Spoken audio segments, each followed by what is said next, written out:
Welcome to Hong Kong Brief. The content of the briefing includes China's grim milestones, Japan Moonshot, Saturday Asia briefing.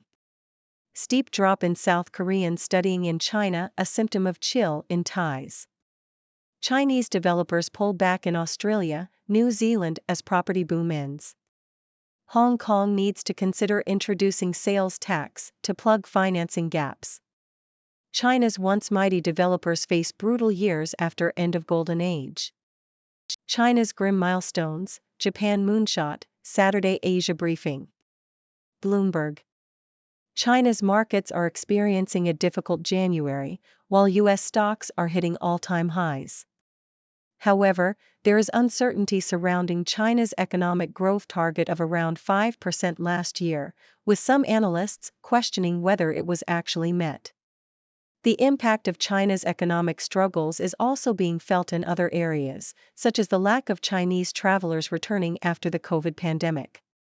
In contrast, Japan is showing signs of regaining its economic strength, with former soccer star Keisuke Honda planning to raise up to $100 million for a fund dedicated to Japanese startups. Japan also recently became the fifth nation to land a probe on the moon, although there may be issues with the mission due to problems with the solar panels. Steep drop in South Korean studying in China, a symptom of chill in ties. South China Morning Post. The number of South Korean students attending universities in China has dropped significantly, with only 15,857 students studying in China as of April 2022, compared to a peak of 73,240 in 2017. This decline is believed to be due to several factors, including political tensions between Beijing and Seoul, as well as negative perceptions of China. South Koreans have been increasingly critical of China since 2016, when Seoul agreed to host the Terminal High Altitude Area Defense (THAAD) system, angering Beijing. The drop in South Korean students studying in China has led to concerns that people-to-people exchanges between the two countries will suffer, further straining bilateral relations. China's declining image in South Korea, as well as the country's rigid socialism, have also contributed to the decrease in South Korean students studying in China. The convenience and quality of life in English-speaking countries, such as Canada, have made them more attractive options for South Korean students. The decline in South Korean students studying in China is seen as a setback for improving bilateral ties between the two countries, as people-to-people exchanges have played a significant role in fostering understanding and goodwill. Efforts to improve relations between China and South Korea, such as sharing positive experiences of China and encouraging South Koreans to visit the country, have been made. However, it is believed that major improvements in bilateral relations are unlikely in the next 5 years. The hope is that a new balance point can be found in the future, with new complementary cooperation between the two economies. Chinese developers pull back in Australia, New Zealand as property boom ends. South China Morning Post. Chinese developers that entered the Australian and New Zealand housing markets a decade ago are scaling back operations or closing shop due to a property crisis in China, softer demand for flats in the region, and challenging business conditions. State-owned developers like Greenland Group and China Poly Group have been actively closing down their Australian operations as their parent companies claw back capital. Subsidiaries of publicly listed Chinese developers such as Country Garden, China Aoyuan, and Chuiland have also relinquished their interests as some of them struggle with debt repayment in the face of poor sales and weak cash flow. However, unlike other foreign developers before them, Chinese developers have not made a stampede exit and are instead hibernating with the hope of returning to Australia when the market recovers. The Australian real estate market remains attractive to them, despite local backlash against foreign buyers and strained relations between Australia and China in recent years. Hong Kong needs to consider introducing sales tax to plug financing gaps. South China Morning Post. The Hong Kong economy is in need of stimulus, but the city authorities' ability to provide such stimulus is constrained by two long-standing macroeconomic policy failures, according to Donald Lowe, a senior lecturer at the Hong Kong University of Science and Technology. Lowe argues that the Hong Kong government's inability to introduce a goods and services tax, GST, to diversify its revenue base is a source of financial vulnerability. He suggests that a GST should have been introduced when the government did not yet need the additional revenue, as it is virtually impossible to introduce it during a financial crisis. Lowe also highlights that Hong Kong's peg to the US dollar has reduced its policy space considerably, as the US needed higher interest rates and a stronger dollar to cool inflation, while Hong Kong needed lower interest rates and a weaker currency to support growth. He argues that Hong Kong should have a more flexible exchange rate system to allow the city to gain some control of monetary policy. China's once mighty developers face brutal years after end of Golden Age. South China Morning Post. Chinese property developers are set to face a brutal few years as they struggle to recover from a liquidity crisis that has been ongoing since 2020. The crisis was triggered by China's 3 red lines measures, which restricted access to bank and bond market funding. As a result, many developers have defaulted on their debts. Even those that avoid default will still face significant bond repayments in 2024, leading analysts to predict that the coming years will be challenging for the sector.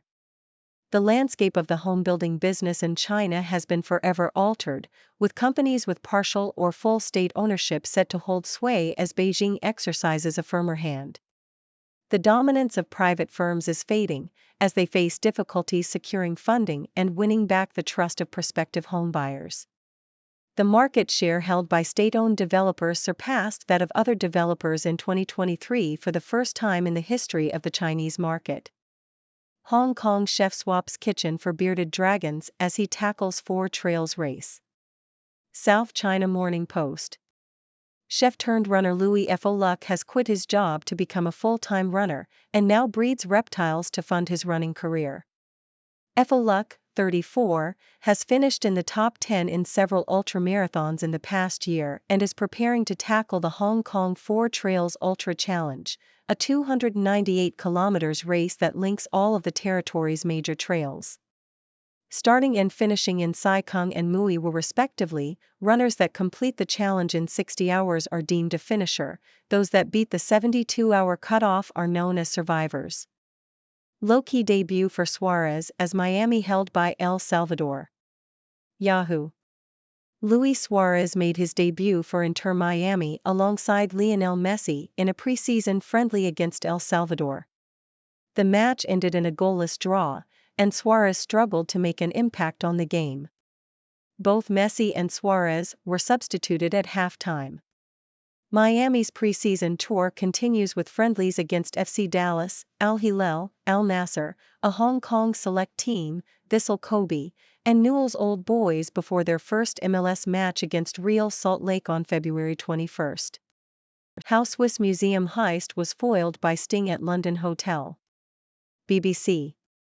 2 brothers, Stuart and Louis Ahern, have been sentenced to jail after orchestrating a museum heist in Geneva. The pair stole 2 bowls and a vase from the Museum of Far Eastern Art in 2019, which took less than a minute. The Ahern brothers initially fled to Hong Kong and sold one of the bowls at an auction house, but were eventually tracked down by police. The stolen vase was later discovered in the hands of a collector named David Lamming, who was caught in a sting operation. Stuart Ahern was sentenced to 3.5 years in jail, while Louis was sentenced to 3 years. The bowl that was sold at auction is still missing. China re-rents floor at 2 IFC, upgrades offices at same price as previous lease. South China Morning Post. China Re Asset Management, a state-owned reinsurance company, is moving to the 41st floor of Hong Kong's 2 International Finance Center, 2 IFC, in Central The company has leased 6,740 square feet for $150 Hong Kong dollars, $19.18 per SQ feet per month, the same rate it paid for its previous offices in 3 Exchange Square.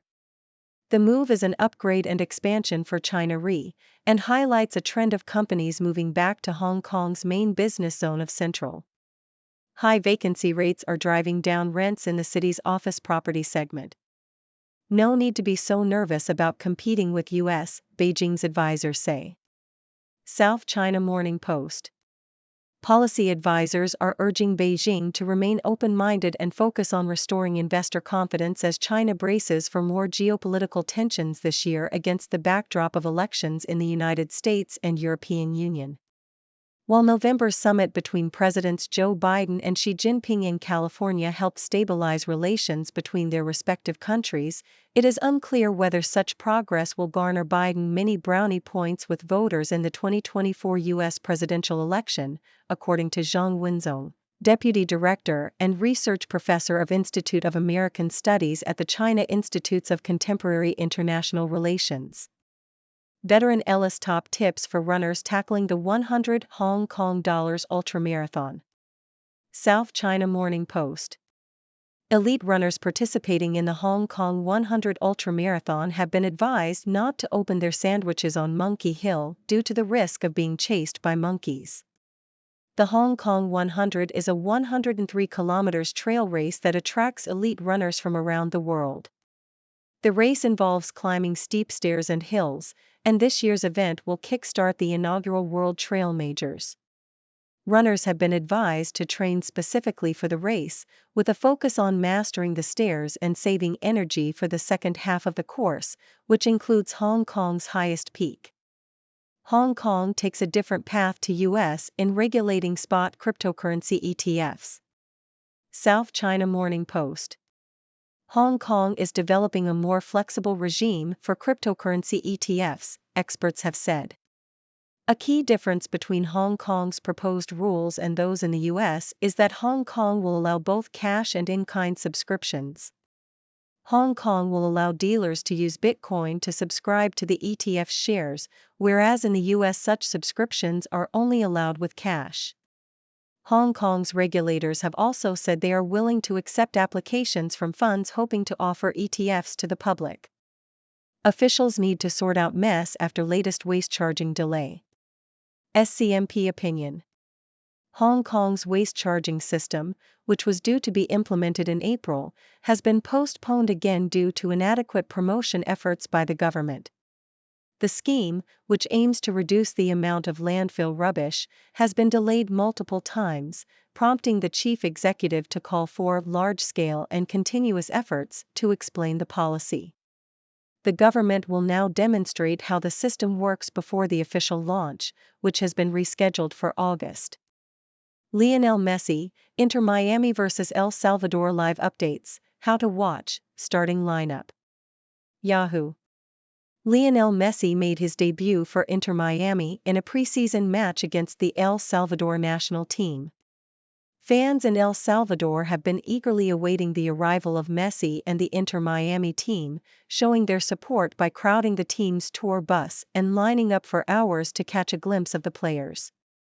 It is unclear how much playing time Messi will get in the upcoming MLS season, as Inter Miami has a busy schedule with preseason games in El Salvador, Dallas, and international trips to Saudi Arabia, Hong Kong, and Tokyo.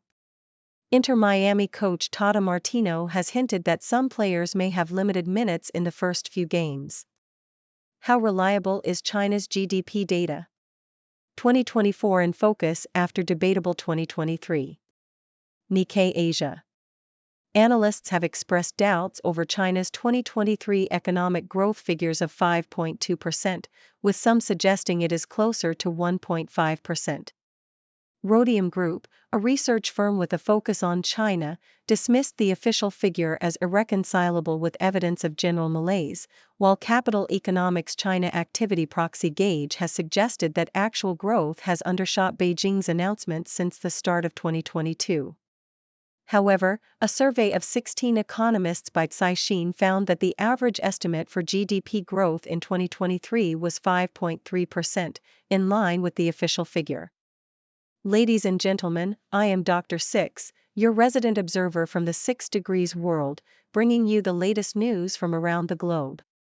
Today, we have a mix of stories from Asia, including China's economic struggles, a decline in South Korean students studying in China, Chinese developers scaling back in Australia and New Zealand, Hong Kong's need for a sales tax, the challenges facing Chinese property developers, a Hong Kong chef turned ultramarathon runner, Luis Suarez's debut for Inter Miami, a foiled museum heist, China Re's move to 2IFC, Beijing's advisors' advice on competing with the US, tips for runners in the Hong Kong 100 ultramarathon, Hong Kong's different approach to regulating cryptocurrency ETFs, the postponement of Hong Kong's waste charging system, and Lionel Messi's debut for Inter Miami. Now let's dive into the analysis. First, let's talk about China's economic struggles. While US stocks are hitting all-time highs, China's markets are experiencing a difficult January. There is uncertainty surrounding China's economic growth target, with analysts questioning whether it was actually met. The impact of China's economic struggles is also being felt in other areas, such as the lack of Chinese travelers returning after the COVID pandemic. This is a reminder that even the mighty Chinese economy is not immune to challenges and uncertainties. Next, let's discuss the decline in South Korean students studying in China. The number of South Korean students attending universities in China has dropped significantly, due to political tensions between Beijing and Seoul and negative perceptions of China.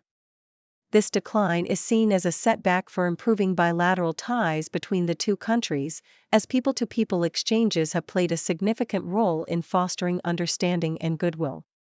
It's important for countries to maintain positive relations and promote cultural exchange to bridge gaps and build stronger connections.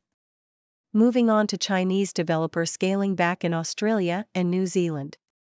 Chinese developers that entered the Australian and New Zealand housing markets a decade ago are facing challenges due to a property crisis in China and softer demand for flats in the region.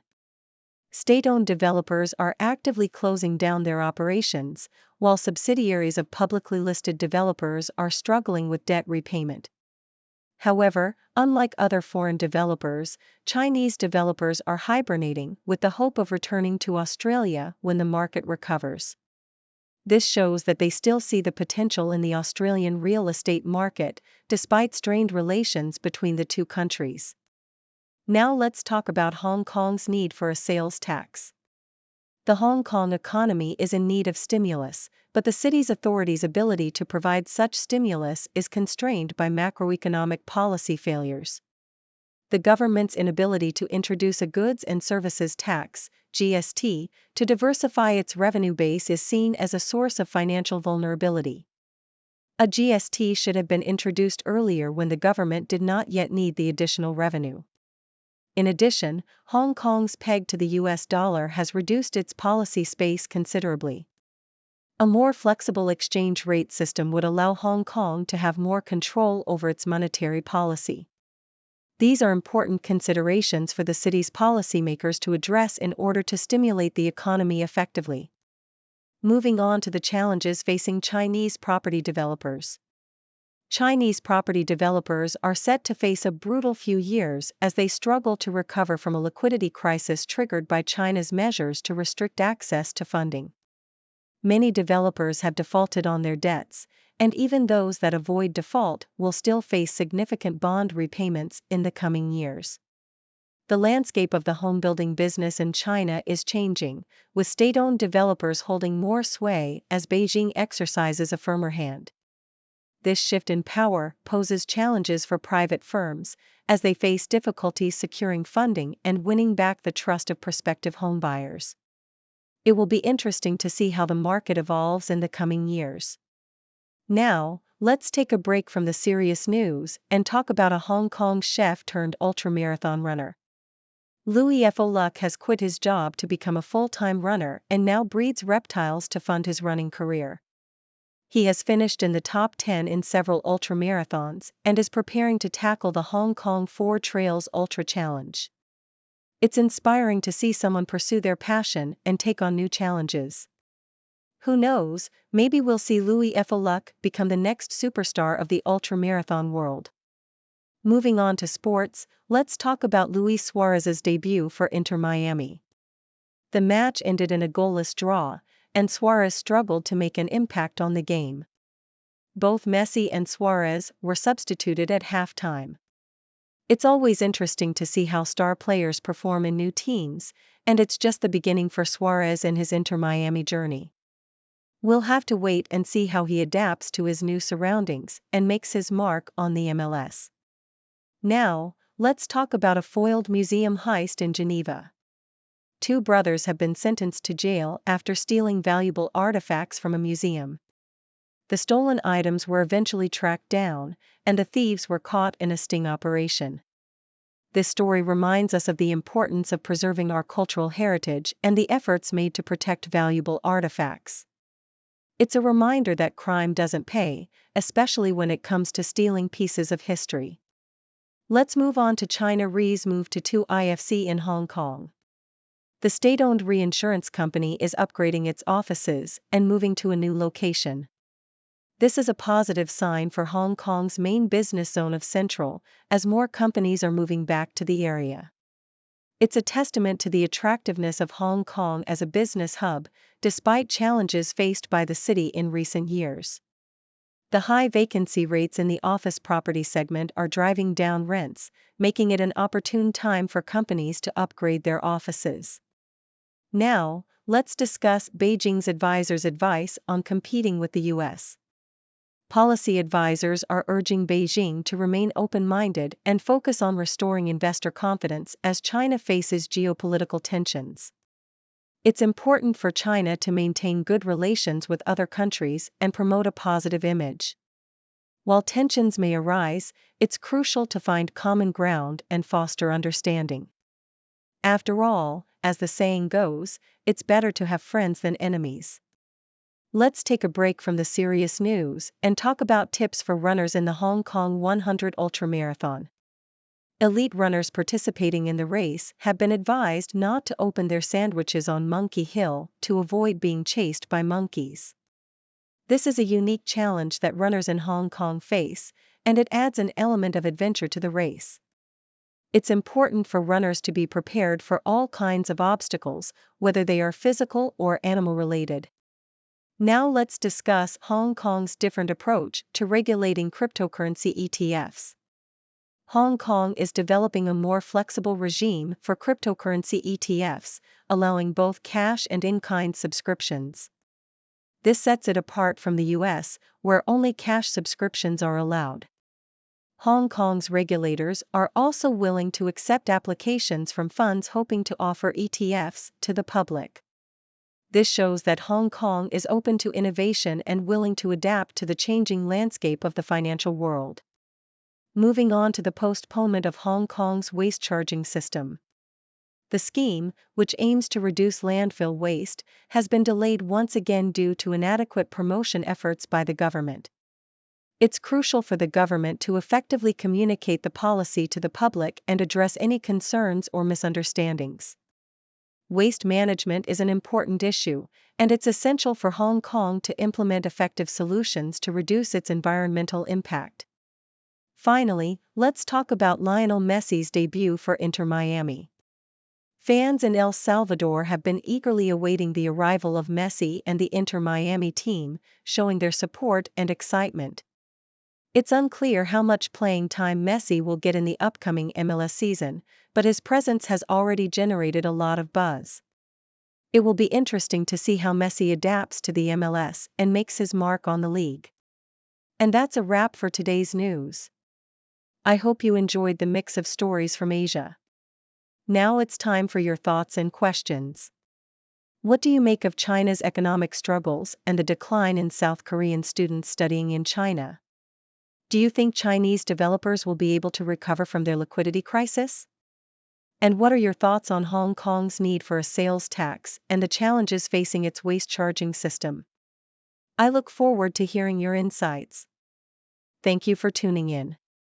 The content above showcases the latest briefing reports and analytical synopses, thoughtfully curated by the 6Do team. These insights stem from a wide array of reputable media outlets, think tanks, government sources, and specialized experts worldwide. We encourage you to explore these sources for a comprehensive perspective. Keep in mind that while the content may not always align with the official standpoint of 6Do Brief, it's not meant to be taken as absolute directives for decision-making. Comprising seasoned media professionals, learned scholars, and accomplished scientists, the 6Do team embodies a trailblazing, fully independent media entity. To customize 6Do Brief to meet your professional needs, you have the option to subscribe to a diverse array of briefings on our website, 6dobrief.com. Regardless of your location, you can conveniently receive 6Do Brief via email,